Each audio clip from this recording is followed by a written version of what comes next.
Inshallah sot do flasim cilat janë ato punë ose vepra që na mbrojnë neve në jetën tonë përditshme. Janë disa vepra, disa punë, nëse ne i bëjmë për ditë, jo një herë në javë, një herë në muaj, dhe kërkojmë pastaj mbrojtje.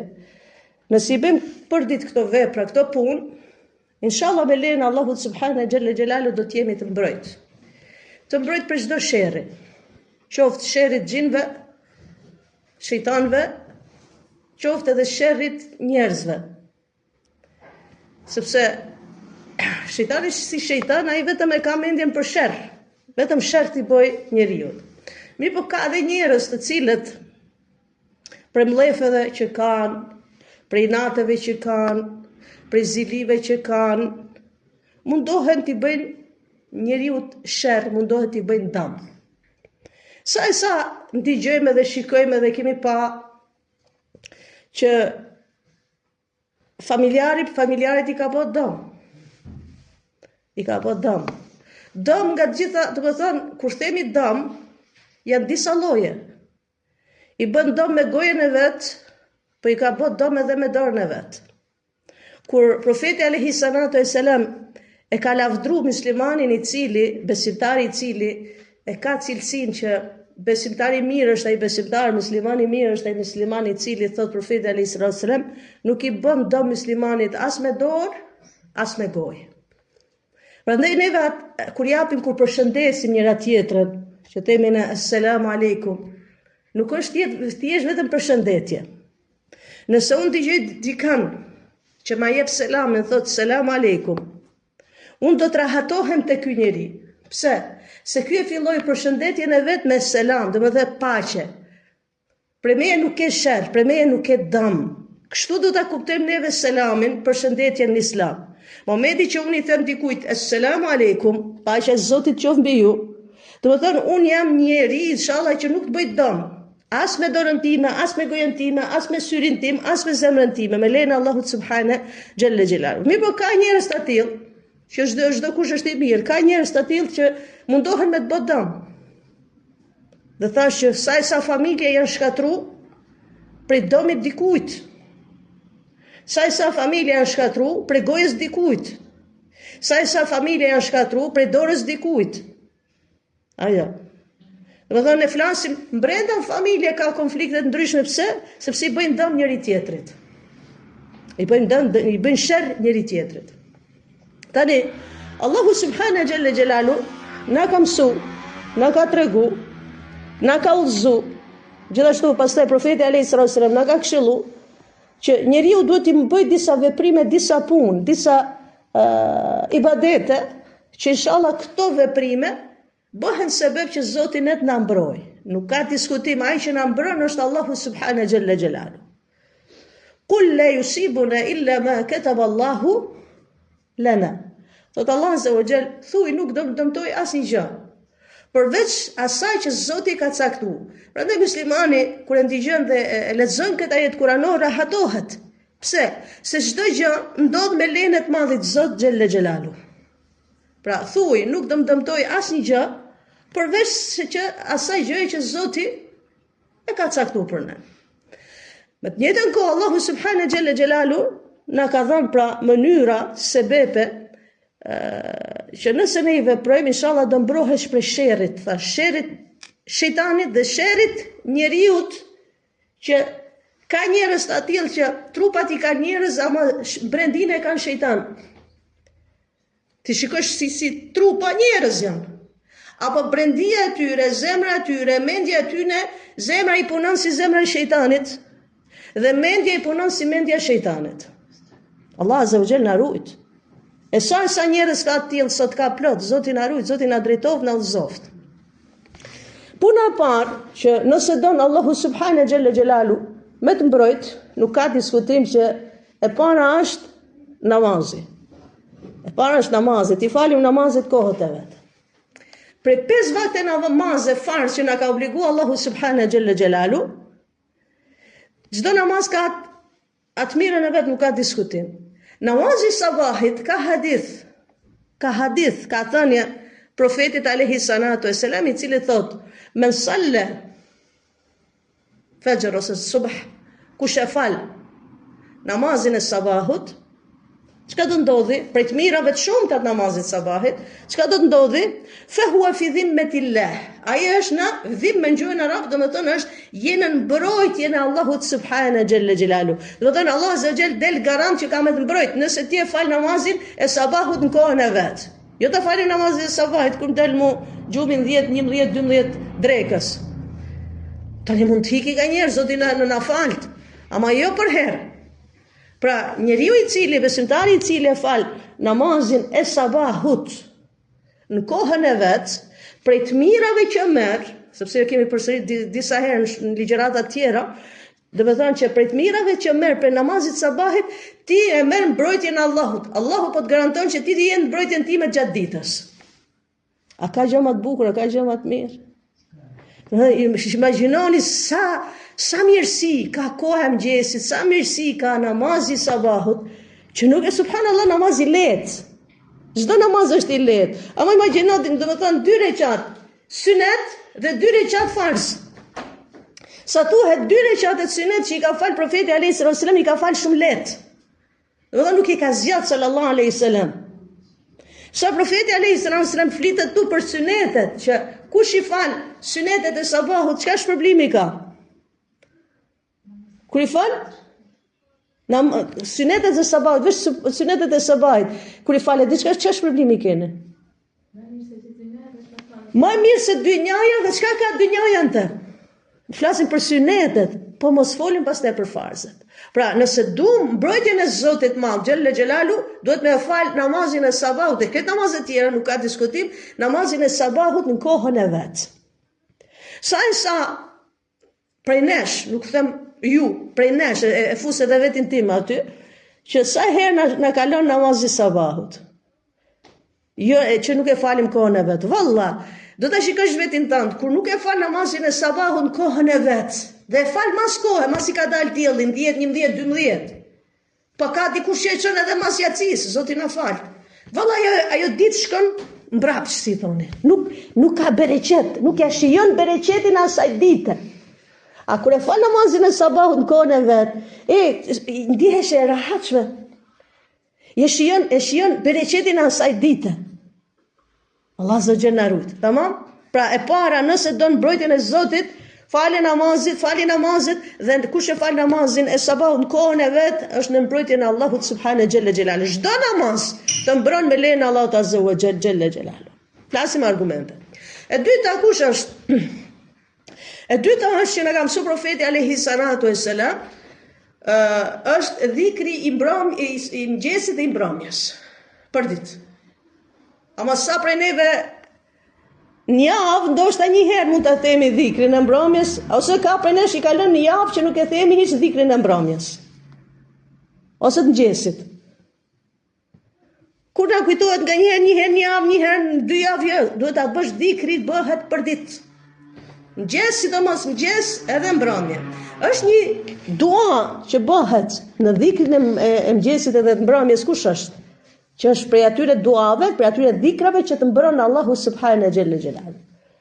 Bismillahi alladhi la yadurru ma ismihi shay'un fil ardi wala fis samaa wa huwa as-sami'un alim. Ta thush 3 herë.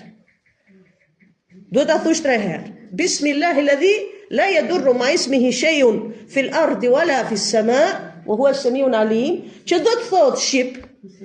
Çka do të thotë shqip? Me emrin e Allahut, bismillah, me emrin e Allahut. Njeriu kërkon mbrojtje për Allahut. Njeriu kërkon rizq, kërkon për Allahut. Njeriu kërkon sukses, kërkon për Allahut. Njeriu do të mbështetet Allahu subhanahu xhalla xhelalu. Bismillah, alladhi la yadurru ma ismihi shay'un fil ardi wala fis samaa. Me emrin e Allahut xhalla xhelalu. Që me emrin e tij nuk bëhet dëm as në qiell as në tokë. E thu 3 herë, na ka mësuar Muhamedi sallallahu alaihi wasallam, don mbrojtje. Se ne i themi, po ne nuk e dim se çka fshetat, ne nuk i dim. Ndoshta ky dhikr që ti e ke bë, ky namaz që ti e falën, nuk e dim ne se sa të këshia Zoti i Madh na ka hek dhe sa të këshia Zoti xhella xhelalu i ka ndal. Kush e di sa kurthe që ka ndesh dikush me të bë, Allahu subhanahu xhella xhelalu kurthet e tyre i ka prish. ti vazhdo, bëj këto punë që na ka mësuar pra Allahu subhanahu jalla jalalu pastaj Muhamedi sallallahu alaihi wasallam. Pra dhikrin e mbrëmjes dhe mëngjesit, sidomos tush bismillahilladhi la yadurru ma ismihi shay'un fil ard wala fis sama huwa as-sami'ul alim. Do thot dikush po nganjëherë jam e lodhët ose jam shpejtoj diçka. Të paktën disa dhikra ka goja jote mos i hiq mbrëmje edhe mëngjes. Ndoshta ti nuk mund t'i thush gjitha pra ditë, pra mëngjes, pra darkë, ama këto mos i hiq nga mendja jote. Thuhet, kur profeti alayhi salatu wassalam është ngretë, ka falë sabahun, ka shku, ka pas obligimet e veta, e ka pa bashortën e vet, thuhet Sofia radhiyallahu anha, nëse s'gaboj. E ka pa Al-Jawhariya, një prej grave të profetit alayhi salatu wassalam. E ka pa duke e ka falë sabahun dhe bën dhikr bashortja vet. Ka shku profeti alayhi salatu wassalam. Është kthy, thush para drejkë, gati drejk thush. E ka gjetë bashortën e vet të njëjti vend duke bërë dhikr, duke e përmend Allahun subhanahu jalla jalalu. Profeti alayhi salatu wassalam çka i ka thënë? Profeti alayhi salatu wassalam i ka thënë, unë them diçka që e barazon gjithë atë të kohë që ti ke net aty. Bëj një dua, një dhikr, që nëse them unë këtë dhikr e barazon këtë kohën që ti ke net aty duke bërë dhikr. Cila është? Pse subhanallahu, pse profeti alayhi salatu wasallam ja ka thënë bashortës vet këtë? Sepse jo çdo kush prej nesh mund të rinë gjithë atë kohë gjatë. Sepse ka qenë profet për gjithë njerëzit, nuk ka qenë profet për një grush njerëzish. Edhe kjo është ajo urtësia pse profeti alayhi salatu wasallam i ka thënë jo me anën vlerësues astaghfirullah. Ama imagjino sikur ti kishte thënë profeti alayhi salatu wasallam bravo qoftë, mirë, këtë ajo rregull është, mos ke kuptoj dikush, këtë në rregull është. Ama jo çdo kush mund ta bëj atë veprim. Atëherë profeti alayhi salatu wasallam na mëson diçka. Që nëse ti nuk mund të rish gjithë atë kohë sa ka nec bashortja vet, atëherë mund ta bësh një dhikr. Cila është? Subhanallahi wa bihamdi, adada khalqi wa rida nafsi wa zinata arshi wa midada kalimati. Nëse thu këtë dhikr, do thonë është e barabartë me gjithë atë kohë që ka net bashortja e profetit alayhi salatu wasallam duke bërë dhikr. Dhe kjo dhikr bëhet mëngjes edhe mbrëmje. Subhanallahi wa bihamdi, adada khalqi wa rida nafsi wa zinata arshi wa midada kalimati. E keni te buroja e muslimanit. Pra, nëse ti nuk mund desh të ketë atush dhikrin e mbrëmjes edhe mëngjesit, paktën mësoje gojën tënde disa dhikra që mos të hikin për ditë. Edhe thush bismillahilladhi la yadurru ma ismihi shay'un fil ardi wala fis samaa'i huwa as-sami'ul alim. Hynë akşami. Erdhi akşami. Bismillahilladhi la yadurru ma ismihi shay'un fil ardi wala fis samaa'i huwa as-sami'ul alim. Erdhi mëngjesi. Bismillahilladhi la yadurru ma ismihi shay'un fil ardi wala fis samaa'i huwa as-sami'ul alim. Se nuk e dim se çana çep nata dhe çana zbulan dita. E treta, nëse du me marr mbrojtjen e Allahut subhanahu jalla jalalu, kush është? Ajetin kursi ta thush Allahu la ilaha illa huwa al-hayyul qayyum deri në fund ajetin kursi në surën Bekara, besoj se shumica prej nesh e din. Përmendesh, kush e thot ajetin kursi i mjafton. Ajeti kursi është mbrojtje. Ajeti kursi të mbron. Tjetër, 3 herë ti thush Kul huwallahu ahad, Kul a'udhu birabbil falaq, Kul a'udhu birabbin nas, ka 3 herë. Mëngjes edhe mbrëmje dhe para se me ran gjumë. Mëngjes edhe mbrëmje të pjesë e dhikrit. Mëngjes edhe mbrëmje ta thush 3 herë Ikhlasin, Kul huwallahu ahad, Kul a'udhu birabbil falaq, Kul a'udhu birabbin nas. Pastaj çka do të bësh? Para se me ran gjumë, e thu dhe ajetin kursi dhe i thu dhe 3 herë Kul huwallahu ahad, Kul a'udhu birabbil falaq, Kul a'udhu birabbin nas, sipas transmetimeve i merr dhe i këndon, i fryn të durët e tuja. Kur bjen darkë në gjumë, i merr dhe i fryn të durët e tuja. Dhe atë që na ka mësuar profeti alayhis salam, mbasi ke fry, mbasi ke kënduar në durët e tuja, e fshin trupin tënd komplet sa të mundesh. Mbrojtje për Allahut subhanahu jalla jalalu. Dhe nuk ka mbrojtje më të mirë se Kurani Kerim. Kurani është mbrojtja më e mirë për muslimanin. Prandaj profeti alayhi salatu wassalam kur thot për surën Al-Bakara. Çka thot për surën Al-Bakara? Në një shtëpi që lexohet surja Al-Bakara, surja e dytë, kur fillon Kurani i Kerim Al-Fatiha pastaj Al-Bakara, ai njeri, nëse këndohet në një shtëpi, thot largohet shejtani në atë shtëpi, 3 ditë. Largohet shejtani. Dhe ajeti kursi është surën Al-Bakara.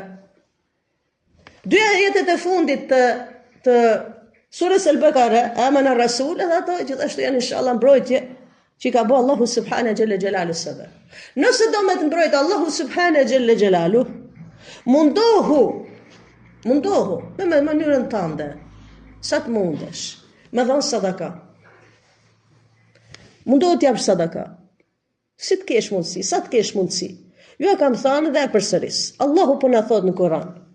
Allahu po të thot në Kur'an, po ta them komentin e ajetit. Që thot Allah Azza wa Jall, edhe sikur të jeni fukara, nëse Zoti ju e ka paksu, e keni pak, nuk keni shumë risk, thot t'japi secili sa të mundi, ama Zoti ka thënë t'japi secili sa të mundi. Pse? Sepse dhënia jote është për ty. Dhënia jote është për ty. Për të mirave asaj sadakas. Ai sadaka e të mbron me këtë dynja, shpëton në ahiret. Wallah, sadakaja të mbron me këtë dynja, edhe shpëton në ahiret. Sa herë ju ka ndodhur diçka në jetën e juaj? Edhe ke thonë, sadake që. A thoni kështu? Popullata e ka këtë shprehje, ajo. Do thoni ka ndodhur diçka, por nuk është bëj madhe, thot sadake madhe. Më ka shpëtu sadake, sebeb. Që ai ka shpëtu Allah Azza wa Jalla, ata e ka bërë sebeb. Domethënë, kaloi fëmia në rrugë dhe kaloi vetura, por pak që të e shkel vetura. Çka sadake e madhe. A themi kështu sadake e madhe, se ne nuk e dim që nëpërmjet asaj sadakas që ti ke dhënë, Allahu subhanahu xhelle xhelalu të mbron. Prandaj them t'japim për ditë, nëse duam që ta marrim mbrojtjen e Allahut, mundohemi për ditë aq sa kemi mundësi. Kryesorja është niyeti. Kryesorja është niyeti, innamal a'malu binniyat. Veprat janë sipas niyetit. A dhe 5, a dhe 10, a dhe 15, a dhe 20 nuk ka rëndësi. Te Zoti është e rëndësishmja niyeti. Se dikush mund t'japi milionat, edhe trilionat euro mund t'i japi, por nuk i jep për Allah, por i jep për sherrat binjos, i jep për diçka, vallat e Zotit s'ka vlerë çaja. Ama dikush mund t'a japi 1 cent, aq ka në xhep, 1 cent e jep, ama unë e jap për izat Allah, për hir të Allahut xhelle xhelalu. Ajo centi është e pranuar te Allahu. Ato miliona që dikush i ka dhënë dhe nuk i ka dhënë për Zot, po i ka dhënë sipas njetit ai që ka pas, me shkatrua, me luftua, me degenerua, se çfarë sipen Zoti, i pen pare me miliona, me qëllim me degeneru njerëzit, me shkatru rinin.